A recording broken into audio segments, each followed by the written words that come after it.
Okay, so we're going to measure piston to wall clearance, and that starts by using our micrometer to measure the diameter of this piston. And I have my chart, my measurement chart that I made for my Subaru engine that we're going to adapt to this one. You'll notice that all the pistons have this scoring here on the side of the piston. This is from where the piston got too hot and expanded in the bore, and it was actually scuffed along the side of the cylinder bore. So chances are the hone job we did actually made our piston to wall clearance better for lemons. Because this is where the piston was scoring, you can tell that's the largest portion of the piston, or the widest portion of the piston that we need to measure to determine our piston to wall clearances.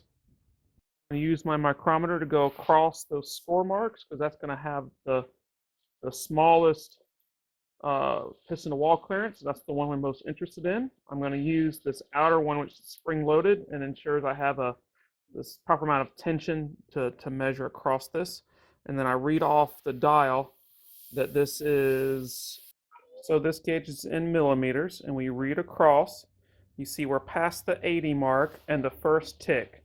So that first tick is 0.5 millimeter, and then we add 43 to 8.5, so 0.43 millimeters to 8.5, and so that is 80.93 millimeters. We'll record that measurement, 80.93 for the number 1 cylinder because we had number 1 connecting rod and piston, and then we're going to do that for all the other cylinders. And just note that this is a Subaru engine, so it was a horizontally opposed engine. I'm just using this to record the measurements. Our engine is an inline 4. So we've measured all the pistons. They're all 80.93 except for number 3, which is 80.94 millimeters in diameter. So now what we're going to do is set up our dowel bore gauge and check the cylinder bores to see how they compare and get an idea of what our piston to wall clearance is going to be. Now we're going to set up our dowel bore gauge to measure the bore based on what our pistons was, and the difference of that will be our piston to wall clearance. So what we do is we have a dowel bore gauge, and it needs an extension piece, and so we pick that based on how large the bore is that we're going to measure. And in our case, it's 3.1866 inches because I've converted from metric to standard. So we pick 3.1886. It's either going to be the 3.2 or 3.0 with a spacer. I'm going to try the 3.2 to see if we can get by with that, so I don't have to use one of the spacers. It's always a little iterative process sometimes, guessing and checking which one's going to work best. So we put that piece in here. We take our dowel bore gauge, which is registering in tens of thousandths of an inch. So we measure things in millimeter. Our gauge is in inches. So we have to do that conversion and be cognizant of what we're doing. And so we can loosen this top clamp, put this in here until it connects. Doesn't really matter where the needle is. We'll sort that out later and just tighten it. So now, as this bottom piece is pushed in, you see the dowel bore gauge moves. Okay, and we got to do this a little bit more on the Lemons redneck way, to where we've instead of having a fixture to set this up, I don't have that fixture, so we're taking the approach of clamping the micrometer to the edge of a table, and then we're going to use the dowel bore gauge, and we're going to very carefully push that in, and we're going to find the place that the measurement is the largest, and we're going to set that to 0 on our gauge. So you can see as we move it back and forth, it's getting bigger. Somewhere around here. We'll do this again. It's a lot of trial and error trying to find that happy place. Takes a lot of coordination and patience. You just gotta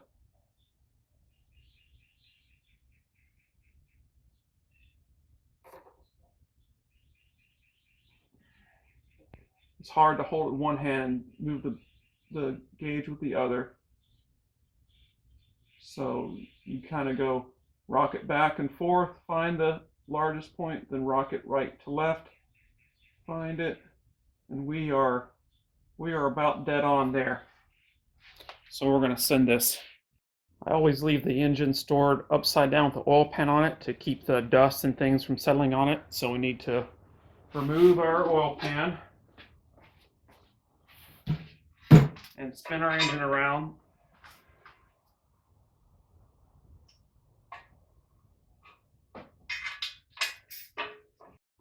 Okay, so we're going to put our dowel bore gauge into the cylinder. I'm going to put it pretty far down the cylinder so the gauge is in frame. We stick it in an angle. It has these two little wheels that help center it in the bore. And so you bring this forward and the indicator will start making contact. You see the gauge spin. This is where we set it, and you keep going until it stops and then goes back the other way. And this is where the needle is. And each of the big numbers is a thousandths. Each of the little tick marks is 10,000ths of an inch. So this is, it's reading a little below 6. So this is 4,000ths,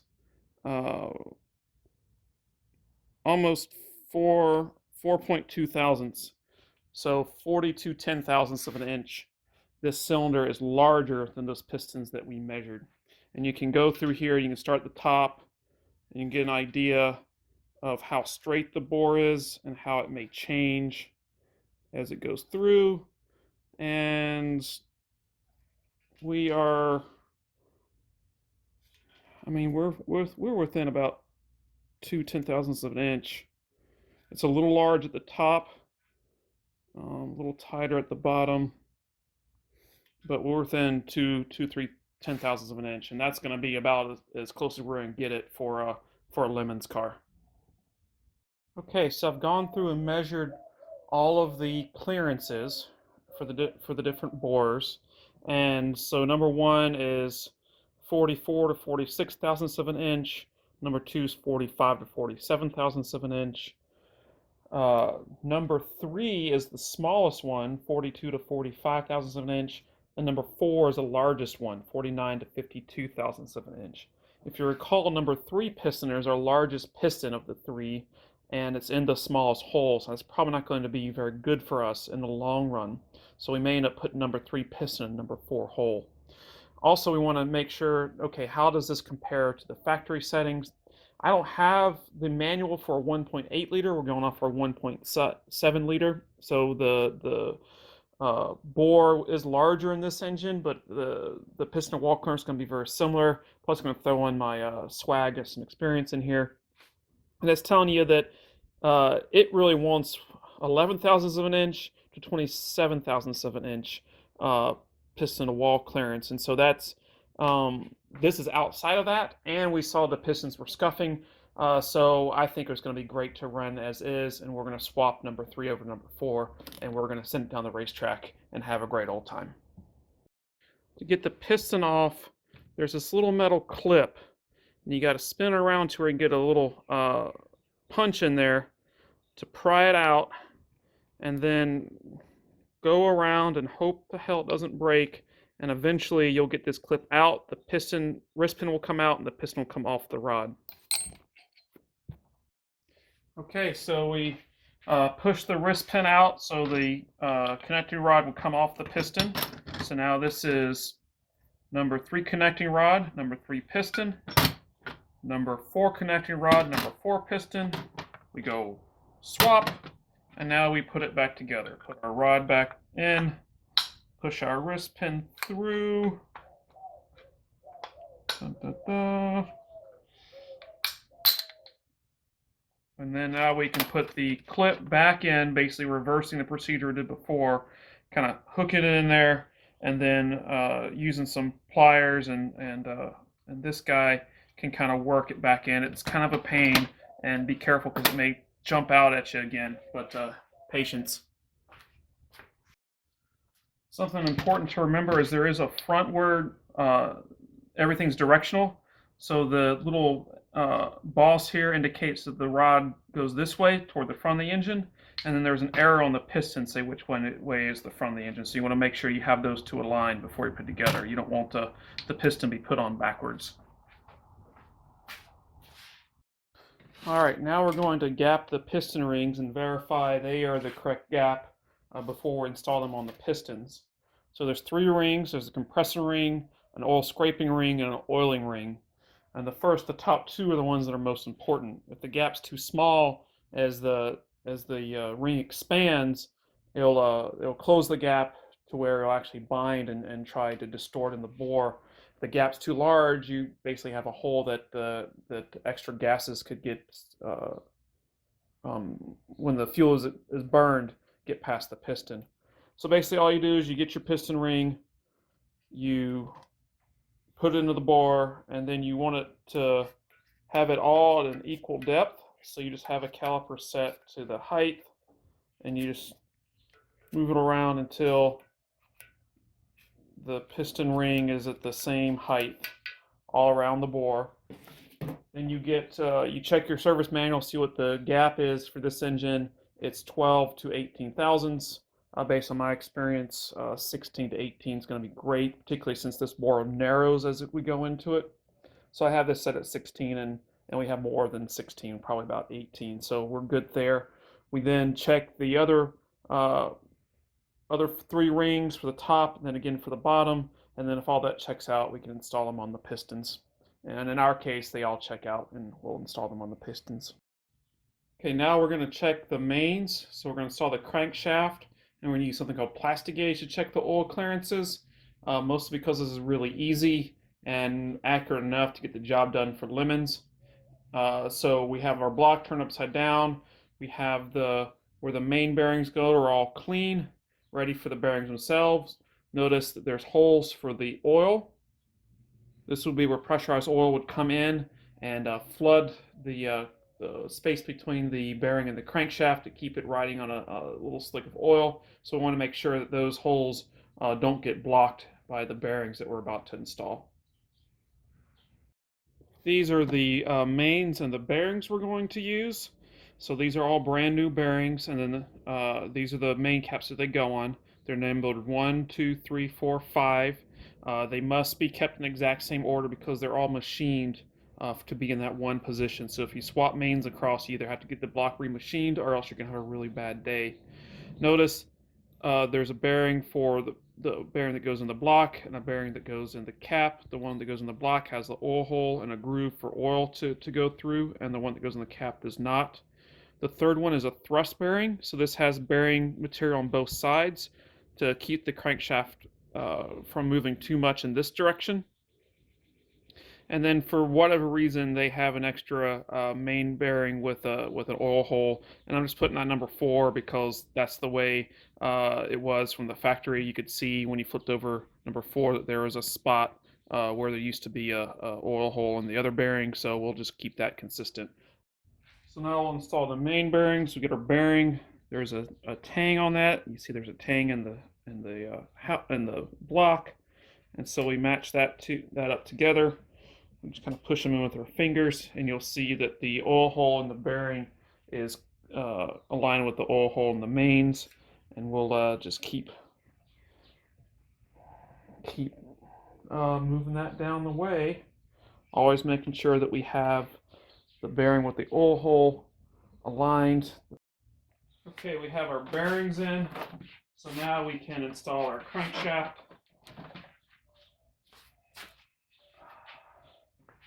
So we just want to just drop it straight in, nothing too complicated about it. Everything's got a little light coat of just WD-40 on it for right now because we're going to be using plastic gauge. When we put it in for real, we'll be using an assembly lube. What we're going to be using to measure clearance is stuff called plastic gauge.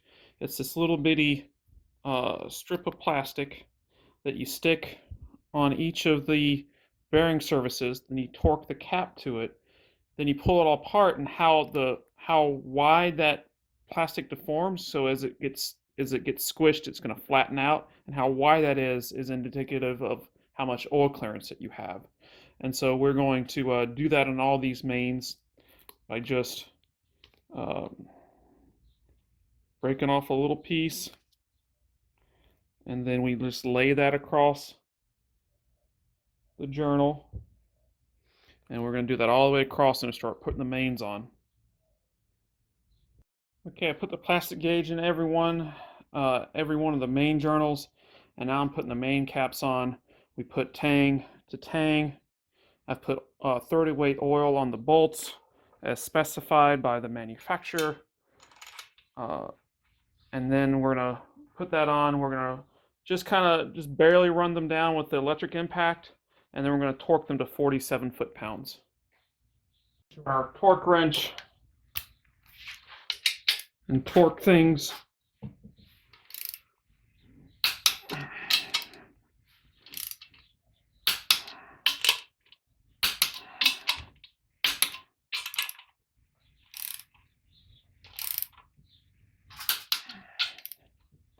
Okay, we torqued everything, and now we're just going to go back and loosen everything and see what our plastic gauge has deformed to. So we'll start by just breaking them loose by hand, and then we'll run it out with the impact. Okay, we've run everything loose with the impact, so now we can wiggle the mains back out. Here we go. And we can look at the residue left by the, let's see if this will come to focus. Oh, yeah, now you can see the little residue there. So that's the deformation of our little plastic gauge. There's a match to that residue on the bottom on the mains. And so the width of that, we line that up with our gauge. Just give me a second. And there we go. And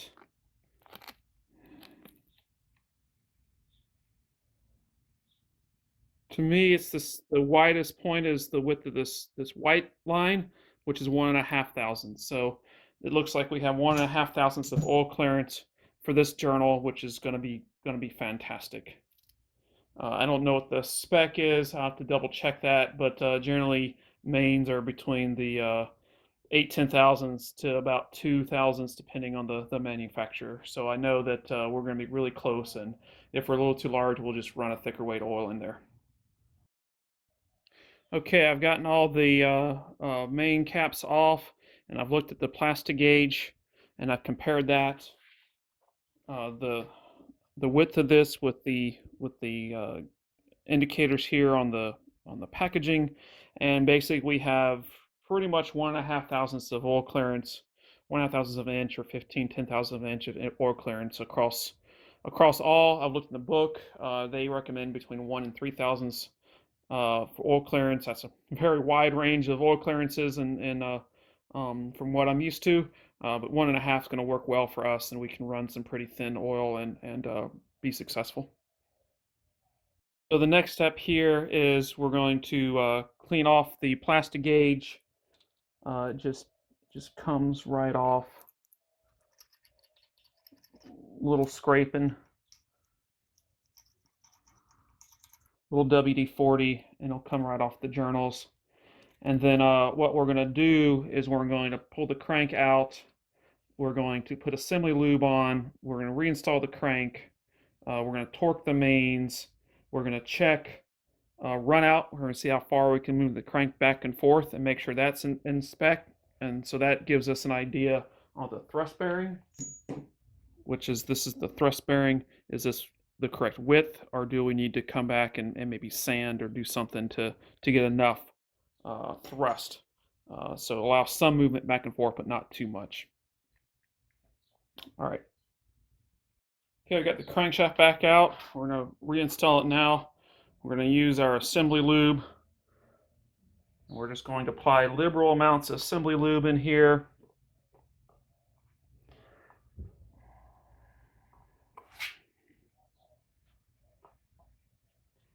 Don't be afraid to make a mess. It's going to be okay. So we'll drop our crankshaft back in.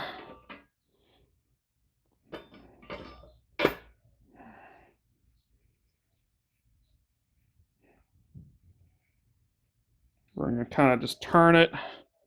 You can see it brings that assembly lube up and around. So we want that. And then we're going to put the bolt back here in the crank, so when we tighten it, we can turn the crank and make sure that it turns freely. So I'm going to go do that, and then we'll keep going. So an example here, we're going to torque this, turn crank, torque, turn crank. Okay, we're going to test the thrust of the crankshaft, making sure the crankshaft can move this way and that way, about 10 thousandths of an inch. So you want more than 0. I don't know, honestly, you can get by with 20 thousandths if you really need to. But we're going to just take our pry bar. We're going to we have our dial indicator set up on the end of the crankshaft, and we just try to move our crankshaft. And you can see the dial indicator is not moving very much, if really at all.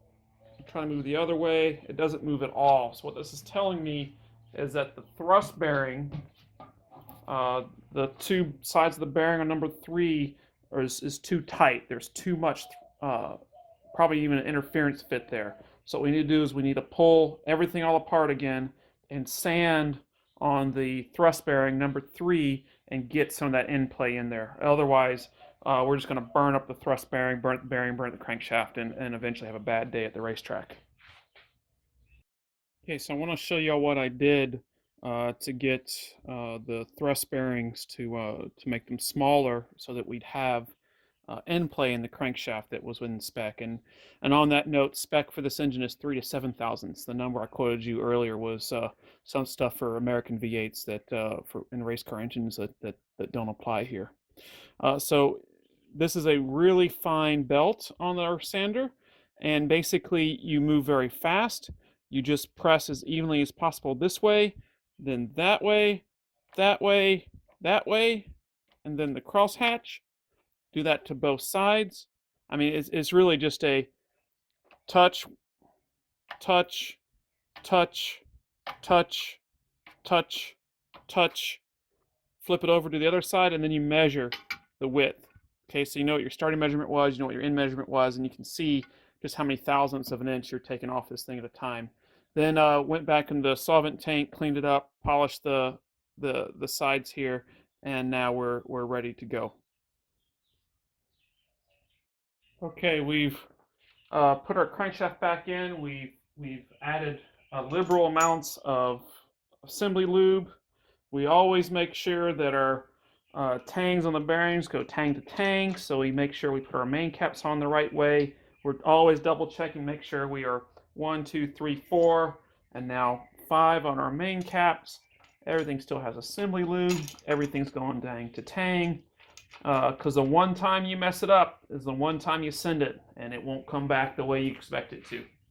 So, on that note, I'll say that just putting the crankshaft in and turning it, it turns a lot easier. I think we had some interference on our thrust bearing, which goes to show you just because you buy stuff right out of the box and stick it in there doesn't mean it's right. You got to check everything as you go and reinstall this stuff.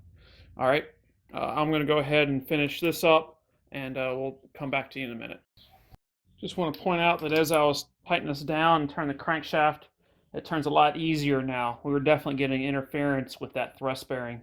And so one of those things, just because even though it may feel right, doesn't mean that it couldn't be righter. And now that we have everything worked out with our thrust bearing, which we'll double check here in a second, I think everything's turned out fine. I'm going to keep torquing things now. Okay, we got everything torqued. It's spinning great. Now we're going to have our dial indicator set up here. We've zeroed it out, and we're going to try to move our crankshaft back and forth. So move it that way, moves about 1 thousandths. Move it the opposite way, it moves about 1 thousandths. So we got about 2 thousandths of clearance. Let's see, about